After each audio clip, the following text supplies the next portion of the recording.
Nosso entrevistado de hoje é o companheiro Getúlio Alho, que tem uma história que vem lá do Amazonas, passa por Brasília e deságua em São Carlos. Ele tem muitas histórias, principalmente junto com o seu Ângelo Bonicelli. Ei, querido. Hã? Vamos lá, Getúlio, a palavra é sua. Bom, boa noite, um abraço a todos. Está ouvindo bem aí? Bem. Tranquilo. Ótimo. É o seguinte.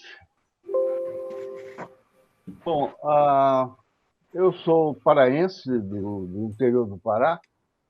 Meus avós, meu avô paterno e o meu bisavô paterno são naturais da cidade de Cametá, no Pará, lá perto de Belém. Meu pai nasceu em Belém mesmo e casou em Santarém, para onde o meu avô tinha se mudado, e onde montou uma grande loja, aquelas lojas do interior que vendem de tudo, desde anzol até motor de embarcação. E o meu pai trabalhou com ele durante muito tempo. Nesse primeiro casamento do meu avô, ele teve 3 filhos, o meu pai e mais 2 filhos, um homem e uma mulher. E depois que o meu avô, a minha avó morreu, ele casou novamente e teve uma prole bem grande. Muitos estão vivos ainda em Santarém, só que eles são, depois do casamento do meu pai com a minha mãe, lógico, nós ficamos Rodrigues Alho. E esse segundo casamento do meu avô, ele teve uma prole muito grande, que são Souza Alho. Esse pessoal tá atuante em Santarém. É fácil consegui-los ver pelo Facebook. Eu conheci alguns deles bem depois. Bom, depois que a loja do meu avô fechou e ficou com os outros filhos, o meu pai saiu de Santarém e foi para Óbidos montar um tipo de sítio ou chácara.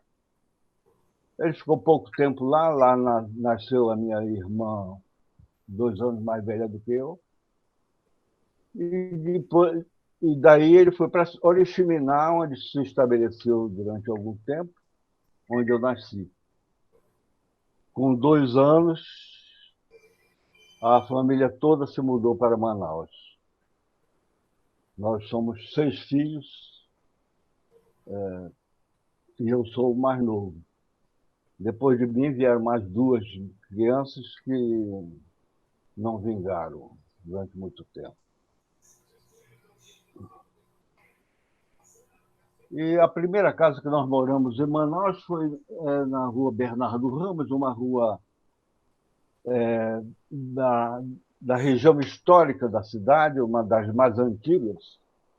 Ela fica muito próxima da beira do rio, onde os portugueses fundaram o Forte de São José da Barra do Rio Negro, que era o ponto de contato dos portugueses com o Alto Rio Negro e o Solimões.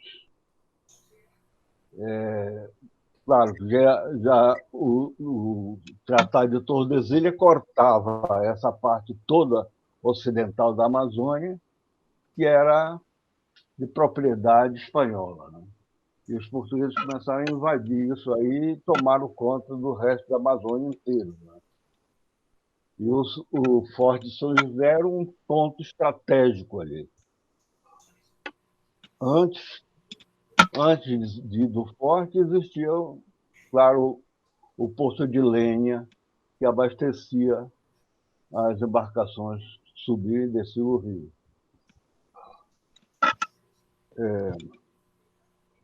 Minhas mais antigas memórias, mais pontos mais antigos da minha memória é de 1945. Bom, eu tinha 4, 5 anos, exatamente o fim da guerra. Manaus era a parte. Existia a Manaus Tramway and Light, que administrava a energia elétrica da cidade, e o circuito de bondes. E os ingleses também administravam o Porto de Manaus, um dos mais antigos do Brasil. O porto funciona do mesmo jeito que os ingleses deixaram. É um porto flutuante que acompanha a subida e descida do Rio Negro.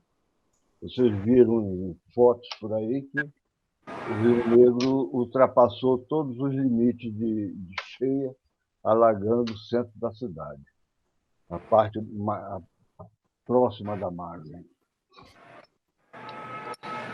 E ali, nessa primeira casa, nessa rua Bernardo Ramos, ela termina exatamente no que a gente chamava de alto, porque é um início de colina, onde lá em cima ficava uma estação de rádio do Exército.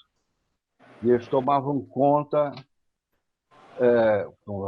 mas ficavam em comunicação com o resto do Brasil através de rádio, devido à guerra. E ainda existia o blackout, quando se ouvia o barulho de aeronaves, a cidade toda entrava em blackout. E isso era uma brincadeira muito grande da molecada na rua. Anos depois, eu servi o Exército exatamente nesse lugar, que foi transformado pelo Exército no grupamento de elementos de fronteira que tomava conta de todos os pelotões de fronteira desde a Venezuela e a Colômbia até Rondônia, os pelotões de fronteira.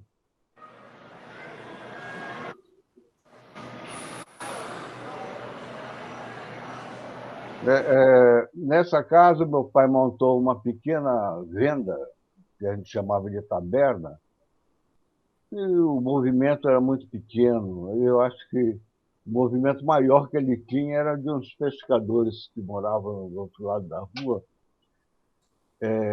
e uma colônia, uma pequena colônia de pescadores, que eles atravessavam a rua no fim da tarde para tomar uma cachaçinha na taberna do meu pai. Como eu disse, a rua terminava nesse alto, onde tem o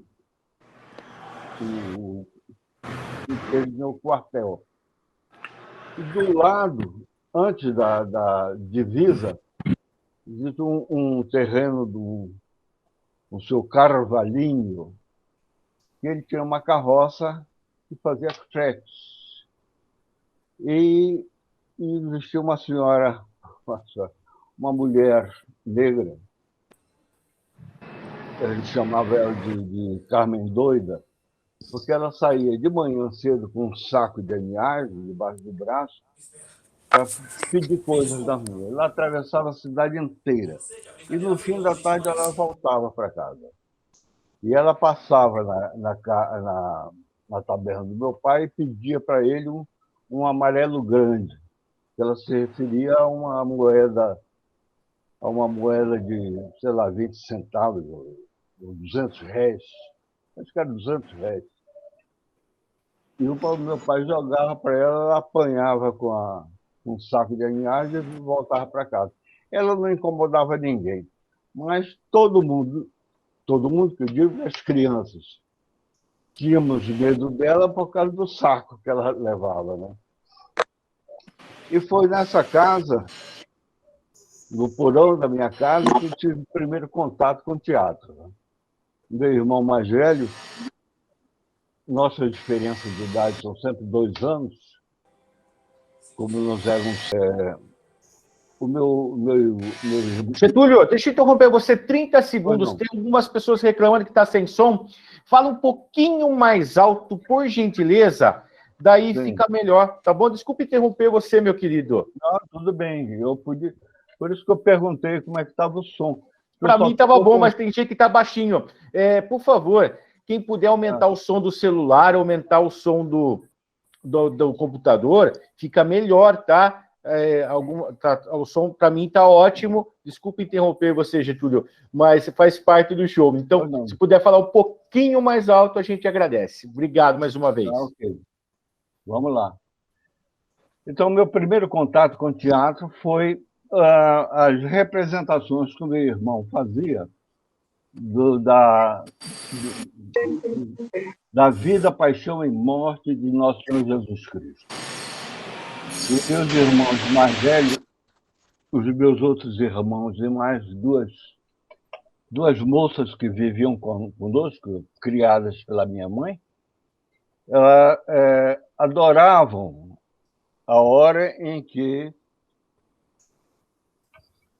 eles faziam dava pancadas, chicotadas no Cristo. E o pobre do Clenal tinha, às vezes, em cena mesmo, ele tinha de reclamar que as pancadas estavam muito violentas para ele. E uma das coisas que ele me confessou mais tarde é que ele queria fazer a ascensão de Cristo e amarrou uma corda pelo tórax, passando por cima do esteio da casa. E os outros irmãos puxavam ele por cima para ele se erguer, aparecendo em cena, né? E o diabo que a corda fechou, o laço fechou, e começou a estrangulá-lo. Ele não conseguia fazer a cena, né? Mas isso continuou sendo um trabalho muito grande que me comovia bastante por causa de eu nunca tinha visto uma apresentação de teatro mesmo. E ali foi o meu primeiro contato com isso. Depois disso, meu pai foi trabalhar na usina Évia, que era fim da guerra, depois do conflito, e existia muita necessidade de borracha para os aliados, para o final da guerra, né? E era uma usina de beneficiamento de borracha. A borracha vinha do jeito que vinha, dos seringais, em pelotas grandes, e eram beneficiadas para se transformar em pelas de borracha já prontas para exportar, né? Nós ficamos lá em torno de 2 anos. Depois nós nos mudamos para o bairro de Aparecida, que ficava, os quintais da rua onde nós moramos, era o igarapé que separava o bairro de Aparecida desse lugar que eu me referi como quartel, né? Então, o igarapé, que a gente chamava de igarapé de São Vicente, na cheia do rio, ele ficava, logicamente, cheio, e a água chegava no quintal de casa. E na vazante ficava só o córrego no meio, onde a gente brincava também, até atravessando do outro lado. Nessa época, meu pai já trabalhava numa fábrica de gelo, de propriedade da mesma fábrica de cerveja. Quando vocês veem uma fotos de Manaus, vista do rio, ela parece um edifício muito grande, com uma chaminé muito grande. E ele fabricava uma cerveja chamada XPTO. Era uma cerveja, na época, muito consumida, muito boa. Na minha juventude já não estava muito boa, porque o químico, que era um tcheco, já tinha morrido e a cerveja entrou em decadência mesmo. E o meu pai ele saía muito cedo, ele saía de madrugada, e uma das minhas obrigações era levar o café da manhã para ele. Eu atravessava o bairro, levando o café que a minha mãe preparava, com pão, e depois tinha de voltar rápido, porque chegava a hora de ir para o grupo escolar. Nós crescemos nessa casa, e minhas irmãs, um pouco mais velhas, começaram a ler, e tinha uns livros que elas... A minha irmã, a segunda mais velha, lia muito e chorava, se emocionava com a leitura, que era o livro chamado A Filha do Diretor do Circo. E esse livro nunca me chegou nas mãos, circulava entre as mulheres da casa.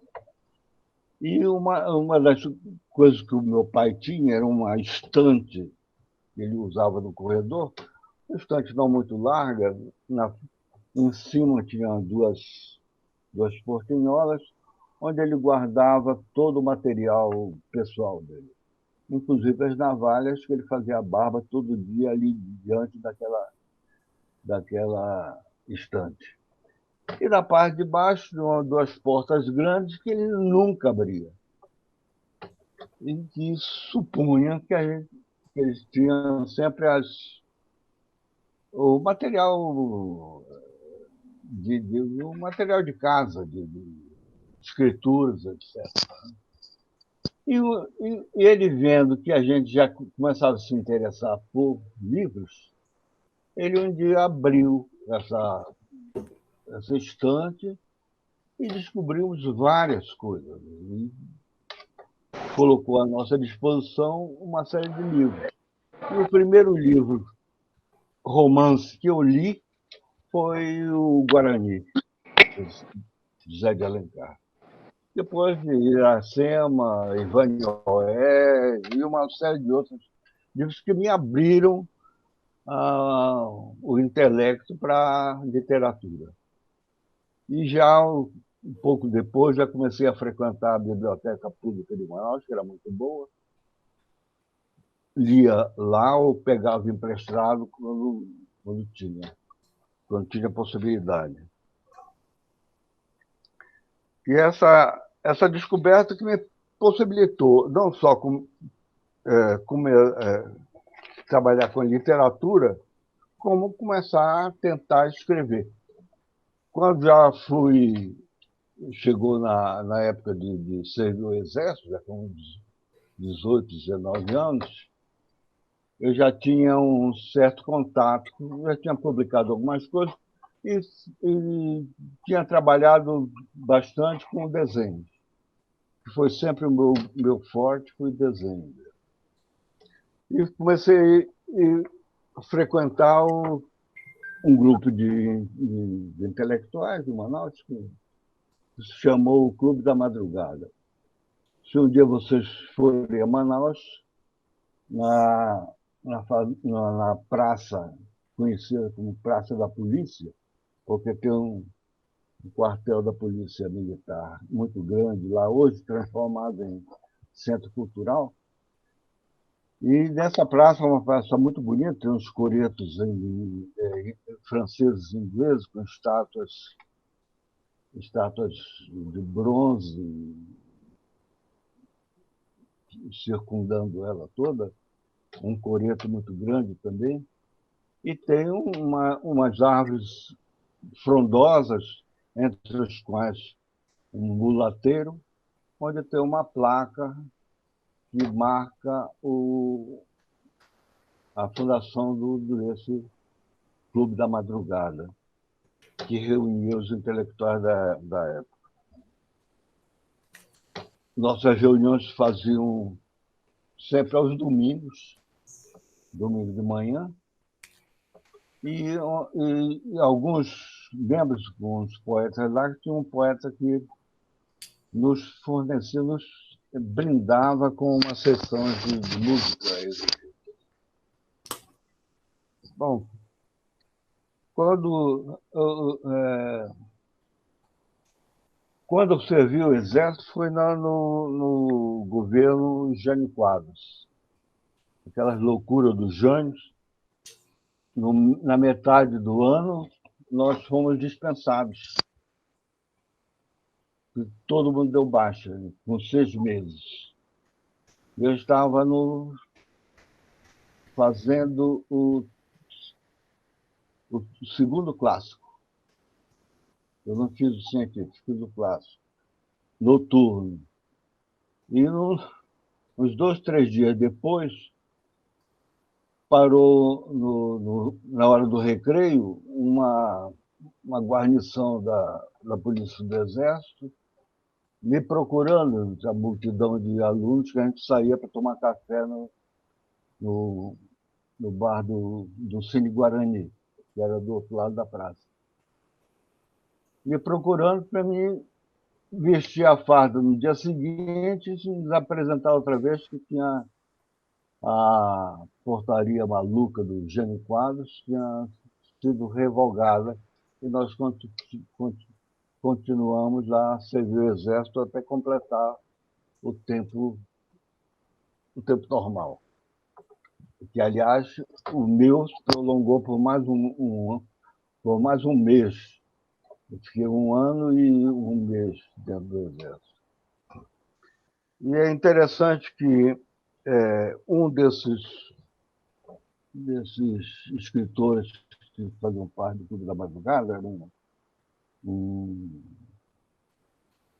bancário muito ligado na política. Ele pertencia à direção do Sindicato dos Bancários e que me convidou uma vez para assistir uma palestra que ia ser dada na Casa do Trabalhador. A Casa do Trabalhador é onde se reuniam os sindicatos, principalmente os sindicatos da Zona do Porto, muito ligado ao Partido Comunista. E estavam preparando para a reunião quando começaram a notar um cidadão diferente no meio ali da rua, sem querer entrar no sindicato para ver a palestra. O pessoal ficou meio invocado, porque isso já era 63, né? E resolveram suspender a palestra. Entraram num carro, justamente num Fusca desse meu amigo, e se deslocaram junto com o palestrante, mais uma moça, para uma chácara, que a gente chamava de banho, né? E nós chamamos de banho. São chácaras voltadas para os igarapés, que são represados, e se formam piscinas naturais. E nessa conversa, nessa chácara, a gente ficou sabendo que a palestra era voltada para uma comunicação de um grupo de esquerda chamado AP, Ação Popular. E esse primeiro contato que eu tive com essa pessoa o palestrante era um padre não pertencente à organização, enfim, um padre não voltado a uma organização religiosa. E ele traçava os planos dessa nova organização chamada Ação Popular. É engraçado que eu tive um dos primeiros contatos que me chamaram a atenção quando eu estava no segundo ano ginasial foi a presença de dois colegas que sempre estavam sobraçando livros, não livros didáticos do curso. Um sentava na minha frente, era uma sala com 3 filas de alunos, um sentava na minha frente e o outro na fila voltada para a parede. E eu mantive contato que esse primeiro era filho de um sapateiro. O sapateiro, logicamente, é aquele sapateiro que cuida de concertos, mas que também faz sapatos por encomenda. Lógico, ele era comunista. E os livros que ele traziam eram livros de cunho marxista. E o outro, ao contrário, é um aluno voltado para as obras de Plínio Salgado. Não havia conflito entre eles, porque eles se respeitavam, porque a gente estava num colégio religioso e essas coisas ficavam sempre abafadas, os padres não deixavam que esses conflitos aflorassem. Mas foi um dos meus primeiros contatos com essa vertente esquerdista. É interessante que sempre, depois eu comecei a ver isso já na universidade, sempre esse pessoal estava sempre sobraçando livros de esquerda, mas que eu tinha quase certeza que eles não liam. Bom, depois desses acontecimentos todos, com um pouco mais de 19 anos, eu fui para o Rio. Eu já tinha terminado o curso clássico, eu fui para o Rio tentar entrar na ESD, Escola Superior de Desenho Industrial, do governo Carlos Lacerda, que ele era menino dos olhos dele. O desenho industrial era projetos de objetos para serem industrializados. Eu não passei, porque eu não estava preparado para isso, mas fiquei perambulando pelo Rio durante mais de um ano. Eu vi muito teatro, bons teatros, que se fazia na época, e mantive contato com uma colônia amazonense de lá. A gente sempre se reunia no Amarelinho, que era um bar muito frequentado de chopp, no fim da Avenida Rio Branco. E sempre no fim da tarde aparecia ali o Oscarito e o Catalano, que trabalhavam na direção do Sindicato dos Atores do Rio. E era um ambiente muito gostoso. Eu estava trabalhando como correspondente numa firma chamada Jaime, né, com H. E eu escrevia as correspondências comerciais. Eu e uma equipe. E essa empresa, ela tinha uma burocracia muito grande que fazia com que as correspondências fossem usadas com papel carbono duplo de ambas as costas. Em vez de ter o papel carbono, a cópia em papel carbono simples, ela tinha dupla, porque a gente pegava o original e tirava a cópia em papel de seda, em livro de papel de seda. Isso deixava a mão empesteada, elas ficavam vermelhas de tinta. E a gente precisa lavar tudo com pasta especial para isso. E certa vez eu recebi entrou um vendedor, que era filho de um dos proprietários, e ele me passou um memorando para ser redigido. E eu estava redigindo e ele, citando o material, que é um material de confecção de ferros, tinha uma peça que ele citou como aparafusadas. E eu percebi isso, que é um vício de linguagem, a colocação desse A na frente do verbo, mas que eu corrigi. Então, não, porque parafusadas. E ele me chamou a atenção. E eu tive de refazer todo o memorando. Esse moço depois se transformou no que a gente conheceu como Francis Haim, compositor. Meu primeiro contato com ele foi esse. Bom, depois disso, meu irmão estava chegando do exterior.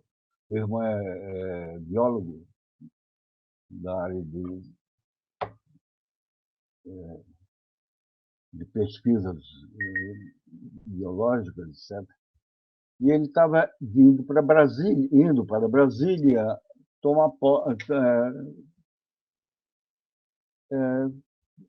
posse no departamento de biologia. Todos os cursos de biologia da Universidade de Brasília estavam nascendo. Eu fui para lá junto com ele, fiquei morando com ele um tempo, fiz vestibular para arquitetura, passei e fiquei fazendo arquitetura em Brasília.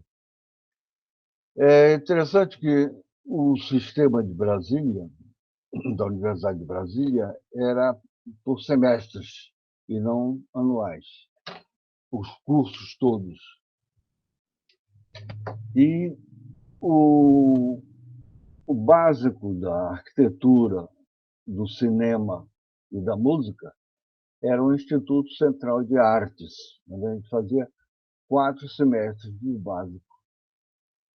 O cinema o teatro não existia como departamento ou como curso. Nós tínhamos um assessor de teatro ligado à reitoria, chamado Carlos Roberto Petrovic. Apesar desse nome eslavo, ele era baiano. E ele conseguiu unir os grupos de teatro que apareciam na UNB. E levou para fazer uma palestra o João Bettencourt, que era crítico de teatro de um dos jornais. E foi lá que, nessa ocasião, que a gente teve contato com os nomes de Sábio Magaldi, Décio de Almeida Prado, Anatol Rosenfeld, Jan Michalski, Bárbara Eliodora. E eu comecei a fazer leituras dentro do Instituto Central de Artes, leituras dramáticas com os colegas que a gente tinha lá. Eu fiz trabalhos com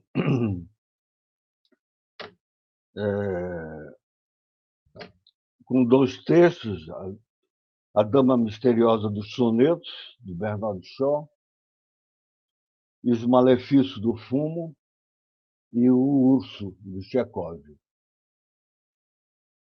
E esse urso pretendia montar.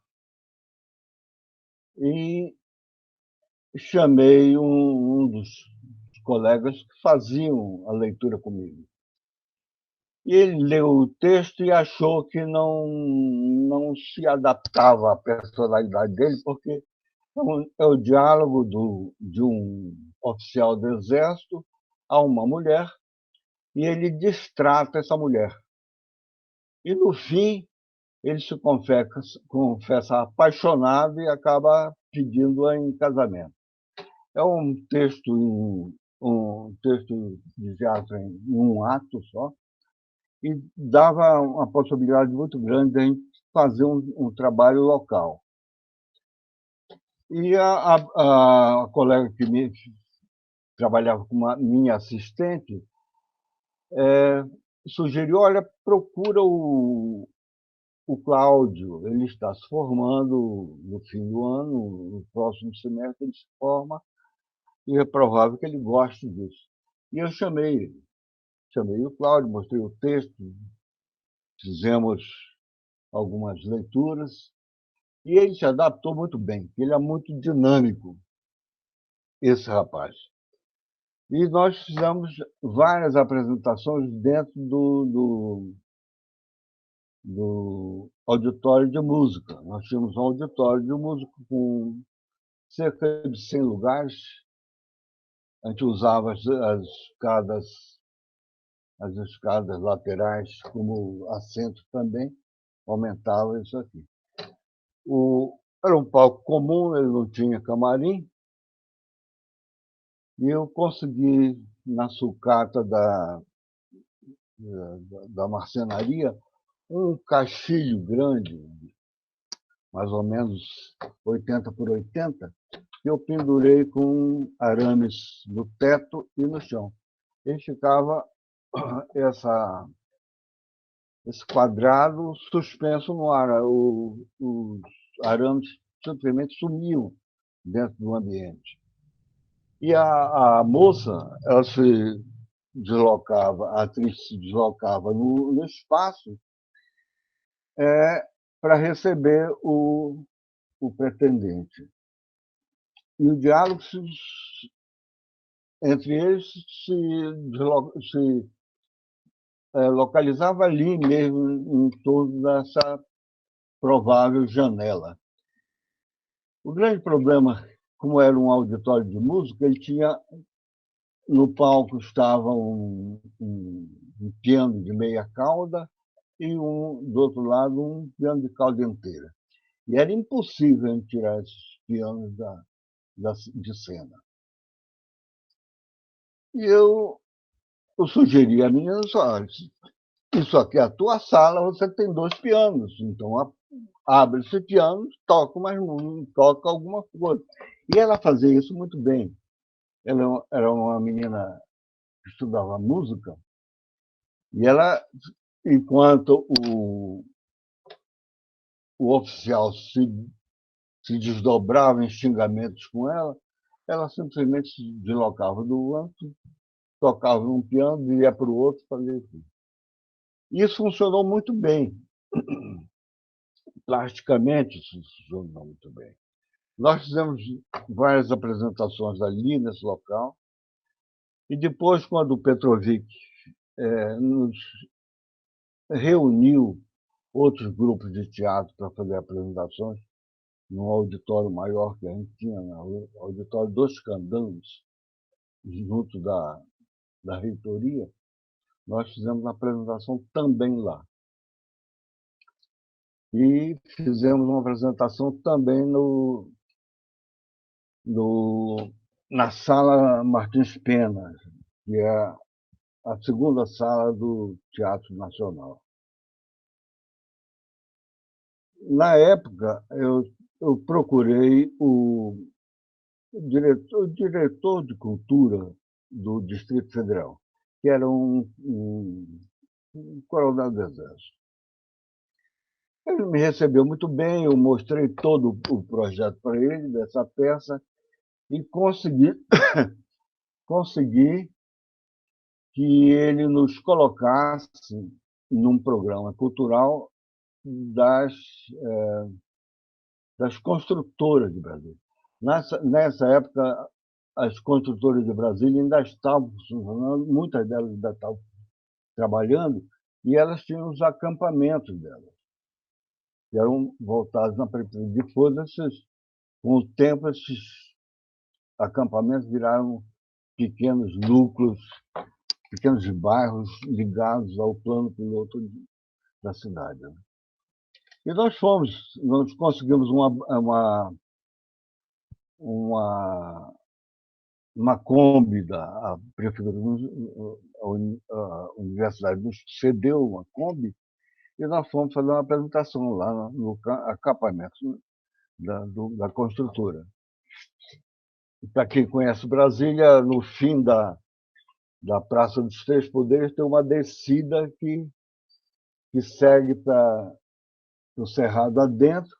À esquerda vira para onde o Bolsonaro está usando muito, que é o caminho para o Palácio da Alvorada, onde ele reside. E à direita era o acampamento dessa construtora. Quando nós chegamos lá, não tinha palco, então era só um pequeno coreto. E não mais do que o espaço suficiente para 2, 3 músicos colocaram como eles faziam isso. Daí juntamos umas 20 pessoas em torno dali e falei para os autores: vocês se virem, vocês vão ficar lá em cima e a gente fica aqui embaixo. E o negócio foi rolando. O grande problema que não aconteceu em comícios, apareceu o bêbado de comício. E ele começou a ficar muito invocado com o palavreado que o ator fazia destratando a mulher. E ele ameaçou várias vezes subir para bater no ator. Eu fiquei junto com o meu auxiliar do lado dele, falando: isso é teatro, isso é mentira, não é real, é só uma representação. Aí ele conseguimos convencê-lo e ele ficou numa boa. Depois nós fizemos uma apresentação em Uberaba. Uberaba tinha um grupo de teatro ligado à prefeitura que fazia um festival do Chapadão de teatro. E nós nos inscrevemos e fomos lá. A universidade nos cedeu uma Kombi com um motorista e nós fomos de Brasília para Uberaba fazer a apresentação. Conhecemos um grupo de teatro daqui de São Paulo, se não me engano, de São José do Rio Preto, um grupo de jovens adolescentes, e que eles não cuidavam muito bem da voz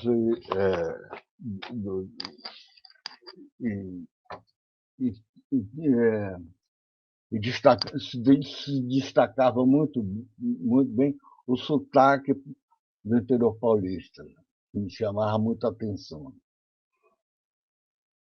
Uma das coisas que mais me marcaram nessa questão do teatro foi uma apresentação que eu vi lá em Manaus, montado por um jornalista. Ele montou a peça A Prostituta Respeitosa, de Jean-Paul Sartre, e fez uma apresentação no Teatro Amazonas. O Teatro Amazonas, como vocês sabem, é um teatro de ópera, um teatro que é muito bonito, muito bem decorado internamente. O pano de boca dele é magnífico, uma pintura que representa uma alegoria do encontro das águas do Rio Negro com Solimões. E tem um salão nobre, onde tem um painel muito grande do Guarani, em que representa o Peri carregando Ceci sobre o penhasco salvando a Ceci do incêndio, uma cena do Guarani. Muito bem. Esse jornalista fez essa apresentação, a moça que fazia a prostituta era uma menina, não sei, não a conhecia, loira, e ela tinha, nessa apresentação, eu comecei a perceber como não se fazer teatro, né? E a moça, quando entrava em cena, ela usava um sapato de salto, a gente só ouvia o toque, toque, toque, toque dela atravessar o palco inteiro, né? E muitas vezes ela entrava em cena falando.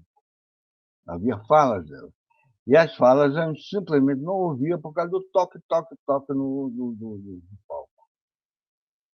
E a postura dela em cena também, essas coisas, que a gente começava a perceber que não se faz assim. Dar as costas para o público ou não conseguir colocar a voz para que todo mundo ouça. Imagina, um teatro de ópera, como é o Teatro Amazonas, você não conseguiu ouvir o que o ator está falando lá em cena. Alio, nós estamos aí por 15 minutos, né, para encerrar. Se você puder avançar, falar um pouquinho de São Carlos, do Teatro Casa Velha. Eu vou chegar lá, lá. Eu só queria fazer uma apresentação de slide de algumas coisas do que eu falei. Tá legal. Isso! Agora eu vou ficar quietinho. Volto a ficar quietinho. Esse é o meu primeiro livro publicado, Anhuera, é a história de um herói amazônico. Foi publicado pela Marco Zero, editora Marco Zero do Rio de Janeiro.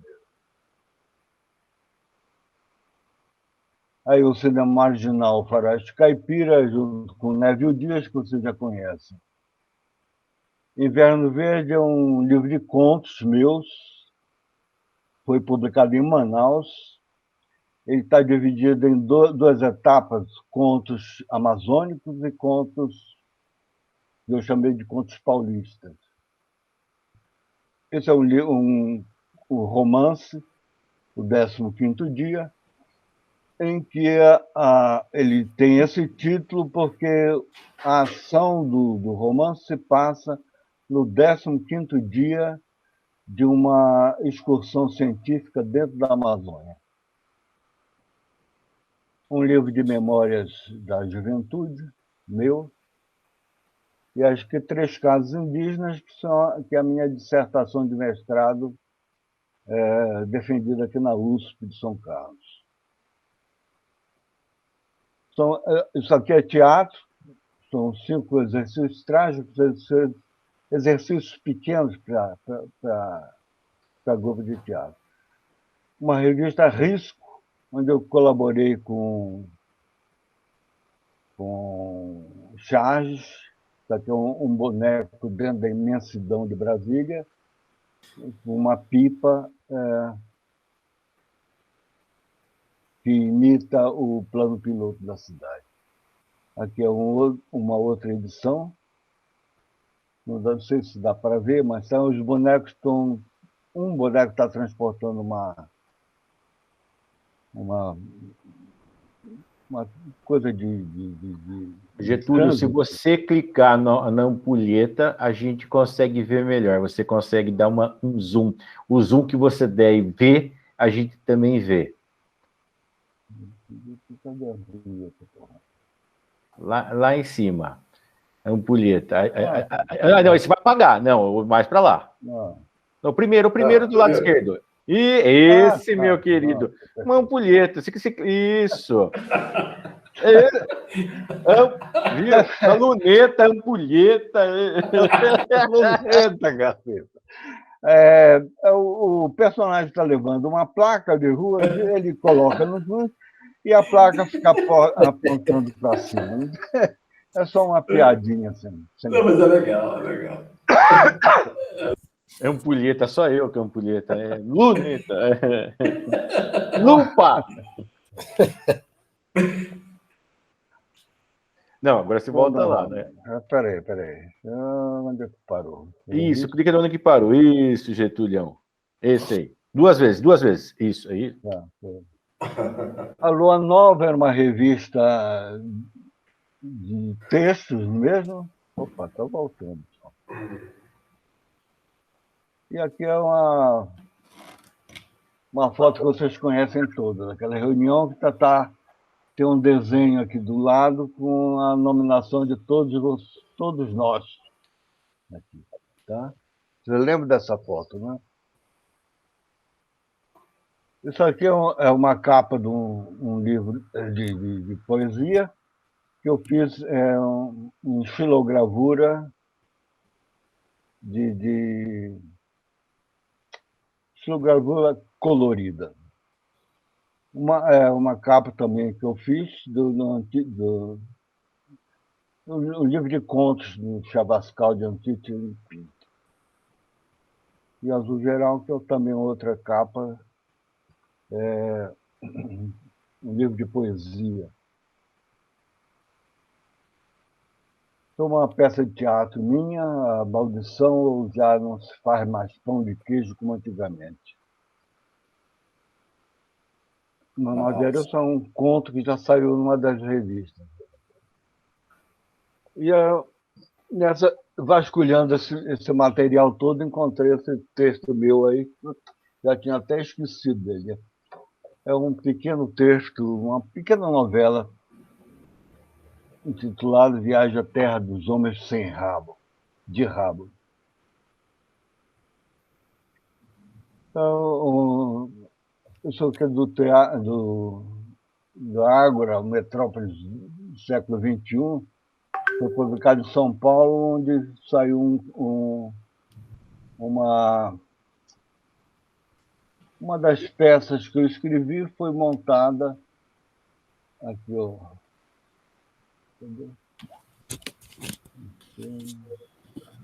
A Porta e o Muro, um texto meu que foi montado pelo Juca Rodrigues na época. Bom, vamos voltar lá. Você vai, clica aí, onde você tacou. Outra tela, isso, vai, isso. Outra tela. Legal.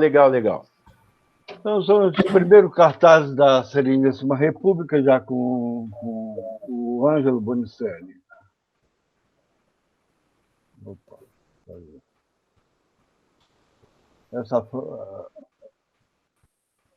as fotos.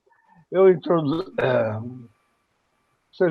Não sei se vocês lembram da peça, mas o Ângelo tinha dificuldade de memorizar texto, né? E eu fiz ele ler o texto do Machado de Assis. É um texto corrido, não é teatro mesmo.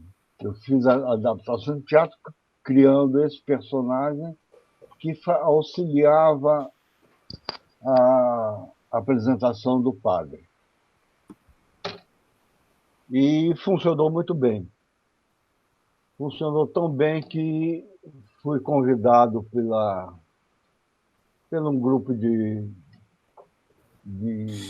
religioso a participar de uma apresentação no ginásio de esportes. Aqui foi uma apresentação de Corpus Christi, onde tinha muitas crianças. E eu fui com esse personagem e fazia com que as crianças participassem melhor depois. E funcionou muito bem. Isso aqui é o cartaz oficial da Sereníssima República. Que a gente conseguiu o patrocínio umas agências do Objetivo, do CPC, e fizemos uma apresentação no SESC que eu acho que vocês viram. Isso aqui foi um amigo do Ângelo que nos presenteou com essa tábua de carne feita em pendurador de chaves porque ele colou um texto da nossa apresentação. Ai, meu Deus do céu. O que houve aqui? Bom, gente, tinha muita coisa para fazer, mas já deu a hora, né? A gente encerra por aqui. Volte lá, então, Getúlio. Vamos lá. Agora você que manda na sala. Você tem que voltar lá para nós, se vermos todo mundo lá embaixo. Aí, meu querido. Opa, então tá. Pronto, voltamos todos. Então, a última apresentação que fizemos, esses poemas eróticos e alguns obscenos.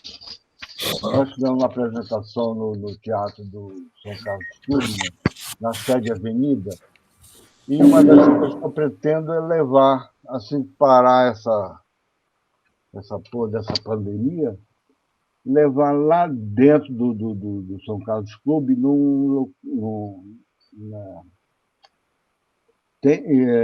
tem um local chamado, que era uma boate, e o São Carlos Clube sempre aluga esse lugar para pequenos eventos, aniversários ou festejos. Claro que durante esses 2 anos está tudo parado, mas é um local muito bom para apresentar esses poemas eróticos. Eu teria muito mais coisa, mas não deu tempo. Muito pouco tempo, Reginaldo. Mas agradeço a oportunidade, sabe? Espero. Bom, Reginaldo, só um Reginaldo.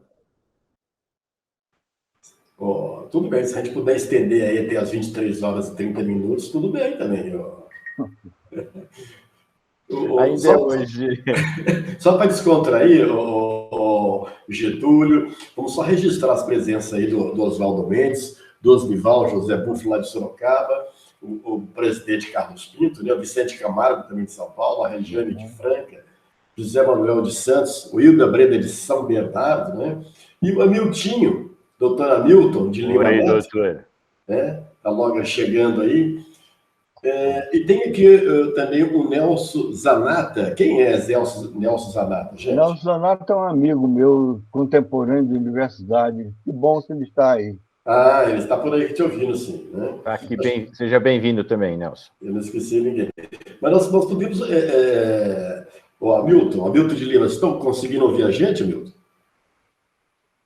O Hamilton está em treinamento ainda, né? O Hamilton, ele está em fase de adaptação, né, doutor? Liga o som, meu querido e amado amigo. Liga o som. Carlos Pinto, o senhor também, eu desliguei o som do senhor. Está com muito barulho. Agora sim, eu escuto, Vossa Senhoria. Querem que eu cante alguma coisa? Fale, grande. Se quiser, eu canto mesmo, não tem esse negócio, não. Então cante, seus males espanta. Depende do cachê. Se for para encerrar, eu encerro com a juventude do Zé Manuel. Tá um gato. Certo. Tanto que eu comprei um suspensório igual ao dele agora. É importante, hein? Obrigado, Hamilton. Então, o Oswaldo, eu não me lembro dele. Será que eu estou caducando? Oswaldo Mendes. Força um pouco a mente e a cabeça vai ficar... Você vai descobrir quem é Oswaldo Mendes. Pois é, mas não é o amigo... Eu sou mais novo da turma, eu cheguei recentemente. Ah, você chegou há pouco de fora. Eu cheguei no planeta faz pouco tempo. Então... Ah, tá certo, tá certo.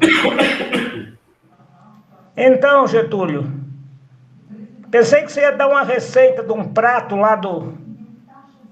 Manaus. A gente pode um prato manauara. Eu ia encerrar com um poema desses poemas eróticos e alguns obscenos.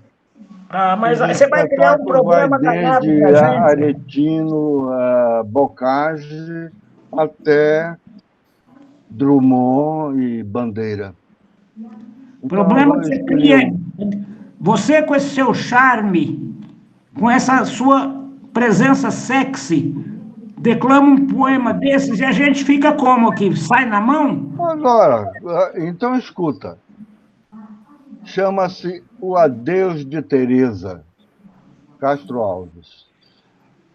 A vez primeira em que fitei Teresa, como as plantas que arrasta a correnteza, a valsa nos levou nos giros seus, e amamos juntos, e depois na sala, adeus, disse-lhe a tremer com a fala, e ela corando murmurou-me adeus. Uma noite entreabriu-se o reposteiro e da alcova saía um cavalheiro ainda beijando uma mulher sem véus. Era eu, era a pálida Teresa. Adeus lhe disse conservando-a presa, e ela entre beijos murmurou-me adeus. Passaram tempos, séculos de delírio, prazeres divinais, gozos do império. Mas um dia volvi aos lares meus, partindo eu disse, voltarei, descansa. E ela, chorando mais que uma criança, ela em soluços, murmurou-me adeus. Quando voltei, era o palácio em festa, e a voz dela e de um homem lá na orquestra preenchiam de amor o azul dos céus. Entrei, ela me olhou branca, surpresa. Foi a última vez que eu vi Teresa. E ela, arquejando, murmurou-me adeus. Muito bem, muito bem. Bello, mas que bello. Eu tive que tirar a cara do rumo aí, porque eu tenho que enfiar o telefone na orelha, senão não escuto. Doutor Hamilton, da próxima vez você usa um desse aqui bonitinho aqui e você escuta direitinho. Põe um fone de ouvido depois, meu querido. Ainda bem que é na orelha, né? É bem mesmo. Mas acontece que eu também tive aquela triste experiência, né? Qual? Você não sabe a história do supositório da caneta Bic? Porque as duas eram azuis, você não sabia o que enfiou?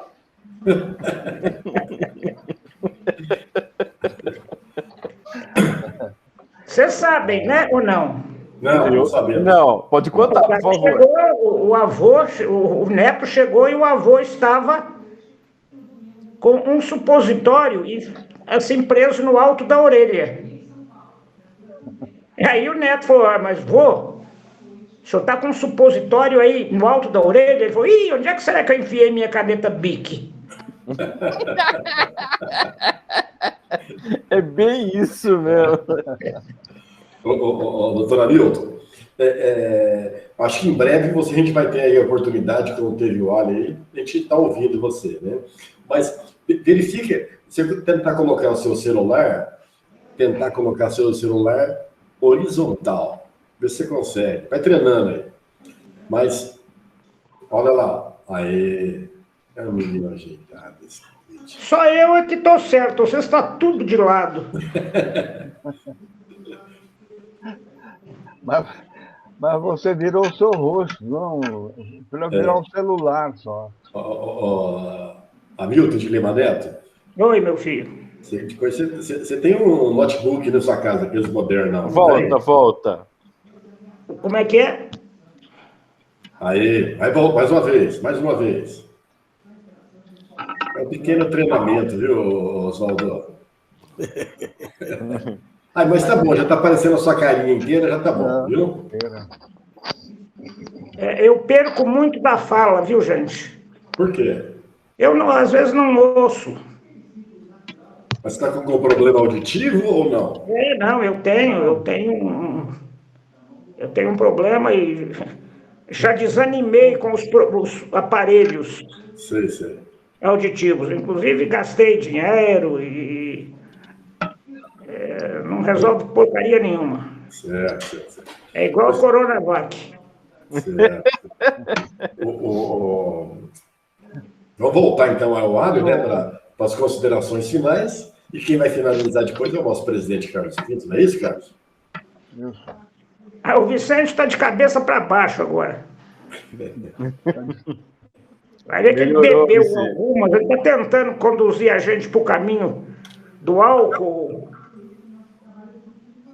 Está me ouvindo aí? Ô, Carlos. Diga. Me falaram para contar causos, né? Uma determinada situação aí. Mas vai ficar muito sem graça, porque eu ia contar alguma coisa assim a respeito de quem bebia muito. Você nunca bebeu, né? Não. O Ângelo também não, né? Não. Certo. Tem Porque se falasse isso, você podia falar que estava bêbado, não sabia o que estava acontecendo.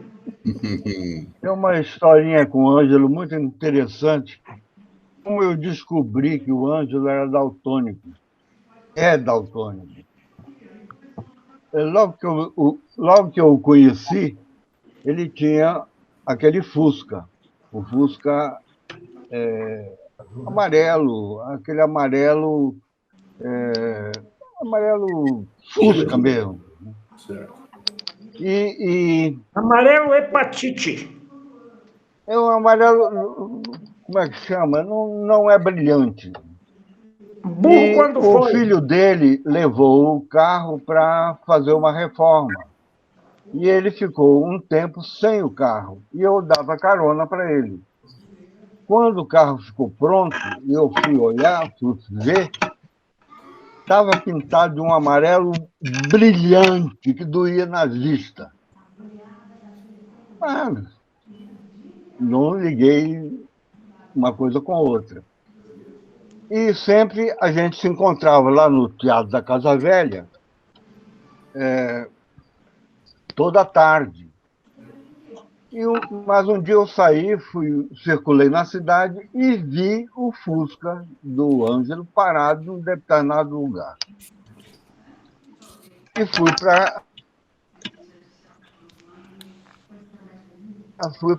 lá, depois ele chegou. E eu perguntei para ele, o que você estava fazendo no lugar tal?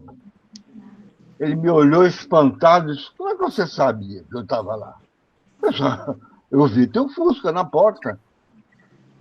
Ele disse, é só eu que tenho um Fusca? Ele disse, amarelo daquele jeito, só você mesmo. Não tem outro Fusca. Ele disse, mas meu Fusca não é amarelo, é marrom. Eu disse, marrom. Tá bom, Ângelo. A porta da tua casa é verde, então, porque não é. O Ângelo, com essa história de daltonismo, de não entender bem as cores, várias vezes eu me lembro que ele chegava, agarrava as meninas e falava, nossa, quando ela gritava, não, o que é isso? Pensei que era a Sofia.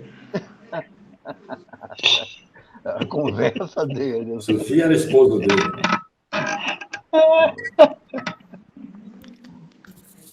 Bom, Vai dar para contar as histórias do Ângelo ou não? Não, na sua vez, quando for o seu dia. Sei. As suas pode contar todas? Por mim, e depois, quando for a minha vez, eu vou contar as tuas. Aquelas que você me contou do Zé Manuel, você disse que era para não comentar, não vou comentar, mas vai poder contar? Você que sabe. Olha que a propaganda não é um bom negócio. Ô Zé, esse malandro é provocador, viu? Eu sei. Pilantra velho. Provocador coisa nenhuma. Provocador não, é vaselina resolve. Foi maravilhoso. Parabéns, Getúlio. Foi muito bom, muito legal. Obrigado pela oportunidade. Grande abraço aí pro Getúlio, foi tudo legal. Parabéns, Getúlio. Um abraço a todos. Um abraço a todos. Um abraço, Getúlio. Um abraço. Está me ouvindo? Um abraço. Um abraço, Getúlio. Boa noite.